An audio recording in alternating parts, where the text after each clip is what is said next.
Physical wounds are easy to spot because we can see them. You can see blood, you can see a broken bone because there's physical evidence of the injury. If you've ever been in a situation like this, you know how it feels. You experience the anguish externally. You may even scream or shout in pain, and everyone else becomes aware of everything you're feeling. But emotional wounds, they're different. Sometimes the experience is completely inward. The depression, the anger, the stress, the pressure, the anxiety. So much of that is experienced within when we're dealing with an emotional wound. Whether someone we trusted broke our trust, whether someone just broke our heart, whether we've just been rejected from something we've spent days and months and years working for. Those wounds are hard to spot because no one can see them. They're so much more harder to see because they've been hidden, or maybe we've denied them for so long and they're not apparent to anyone around us. When we have a physical wound like a large cut, we notice straight away that we're experiencing pain. The next step is to clean out the wound, stitch the wound up if needed, and finally bandage the wound. We have to make sure that we clean out the wound effectively, and the good thing is we can see it so that it doesn't get affected. Healing from an emotional wound works in the same way, apart from the fact that sometimes we ignore it for a long time. This means it has the possibility of getting infected more. It means it has the possibility of growing without us ever knowing. Emotional wounds are just not as obvious as blood pouring out of our bodies, but they have familiar signs. It could be the death of a loved one. It could be abuse from our partners. It could be a car accident, a divorce, or an unexpected situation in our life. The common signs of emotional wounds are depression, anxiety, isolation, and the loss of determination. Realizing you're wounded is step one. The second thing you need to ask yourself is this something you can deal with yourself?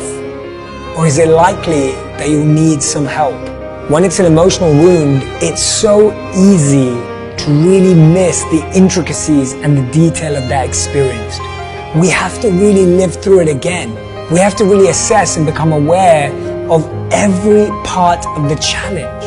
Cleaning an emotional wound means revisiting the traumatic event and allowing yourself to feel that emotional pain again. It's going to be painful, it's going to be hurtful. But in order to clean it properly, we have to go through it again. And sometimes we know that physical wounds require stitching. When we're physically hurt, it's obvious whether we need help or not. We might need help walking around, we might need help opening a door. But when we're emotionally hurt, it feels like a weakness to share that with people, to tell people what's going on, when actually it's a sign of courage.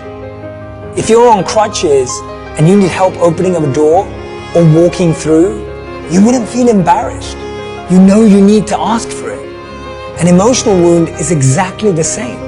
There's no need for us to feel embarrassed or less worthy if we need some support in our lives. It's a sign of courage.